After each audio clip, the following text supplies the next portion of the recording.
কাঁচকলাটা ভালো করে ধুয়ে নুন হলুদ মাখিয়ে নিয়েছি। আলুটাকে সিদ্ধ করে জল ঝরিয়ে রেখেছি। এখানে জিরে আদা আর শুকনো লঙ্কা ভালো করে মিক্স করে রেখেছি।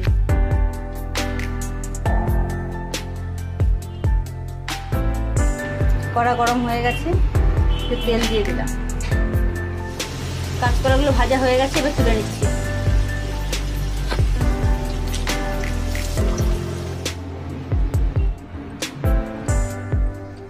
মিক্স করে রাখা এই মশলার মধ্যে প্রয়োজন মতো নুন দিয়ে দিতে হবে।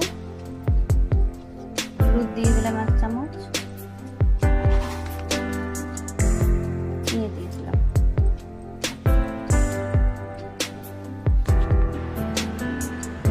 এইভাবে কাঁচকলাগুলো খুব ভালো করে লাল করে ভেজে নিলাম। এই মশলাটা এবারে এই তেলের মধ্যে দিয়ে দিই।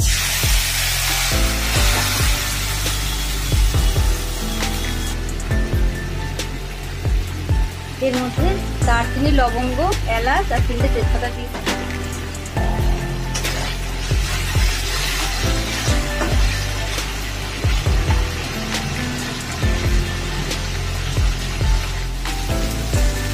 সিদ্ধ করে রাখা আলুগুলো এর মধ্যে দিয়ে দিচ্ছি।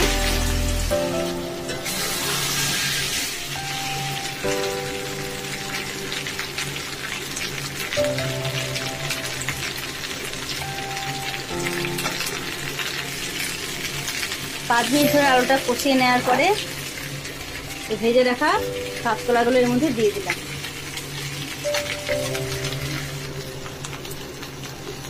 5 মিনিট মতো কষানোর পর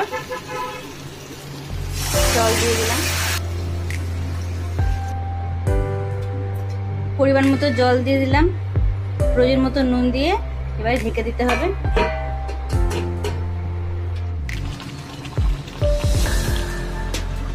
নামানোর কিছু আগে ঘি দিয়ে দিলাম।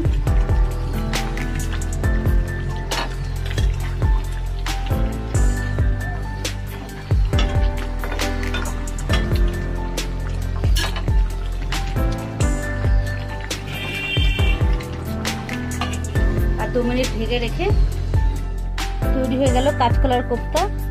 একদম নিরামিষ ভাবে তৈরি করা। নিরামিষ দিনে এইভাবে বানিয়ে খেলে দেখবেন খুব ভালো লাগবে।